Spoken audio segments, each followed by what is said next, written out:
Depuis quelques années, sur le marché, on voit de plus en plus de vélos arriver avec une courroie à la place d'une chaîne. C'est la bonne occasion pour Neold de vous expliquer la différence entre les deux, les avantages et les inconvénients.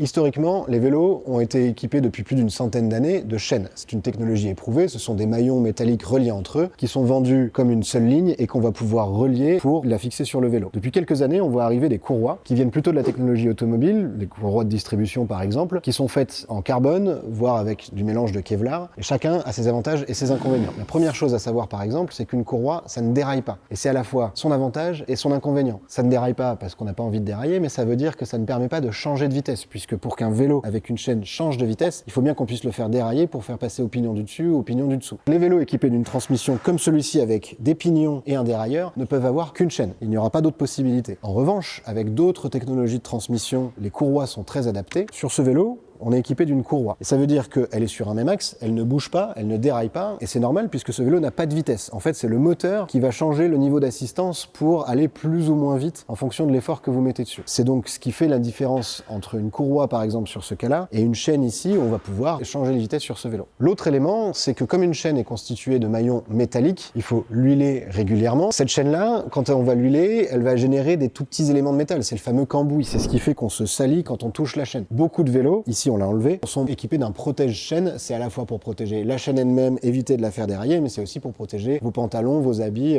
d'avoir le moindre cambouis. À l'inverse, sur un vélo, il y a une courroie. Il y a très rarement un protège-chaîne ou un protège-courroie, puisqu'une courroie, c'est du carbone, du plastique, ça ne se salit pas en fait. Évidemment, c'est un des intérêts majeurs de la courroie, c'est que d'abord la tension est très forte et donc c'est très immédiat comme poussée. La chaîne parfois a besoin d'être un petit peu tendue. L'autre particularité, c'est que la courroie donc s'use très peu et elle peut durer aux alentours de 10 000 km par rapport à une chaîne qui ne durera que 2500 km avant d'être changée. Pourquoi est-ce qu'aujourd'hui on voit arriver de plus en plus de vélos équipés d'une courroie sur le marché? La première raison, c'est une raison économique. Elles sont construites notamment avec du carbone. C'est un matériau qui historiquement coûte assez cher et qui a tendance à se démocratiser de plus en plus, qui permet d'équiper de plus en plus de vélos de ce système-là. Et les chaînes de vélos existent depuis très longtemps. Les courroies sont plus récentes et en général, la courroie justifie un prix un peu supérieur d'une cinquantaine, voire d'une centaine d'euros. L'autre élément qui justifie le fait que les courroies soient de plus en plus utilisées, c'est qu'elles sont effectivement très adaptées pour un usage urbain, quotidien. Elles déraillent très peu, elles salissent peu, elles s'usent peu et elles font aussi assez peu de bruit, ce qui rajoute du confort. Donc c'est quelque chose qui est très performant pour un vélo du quotidien, mais ça va justifier un prix supérieur par le prix de la courroie elle-même et par la transmission qui est nécessaire. Si on veut avoir des vitesses, on est obligé d'avoir une transmission dans le moyeu, donc à l'intérieur de la roue, comme une boîte de vitesse qui est plus chère à faire qu'un système avec des pignons comme sur un vélo comme celui-ci.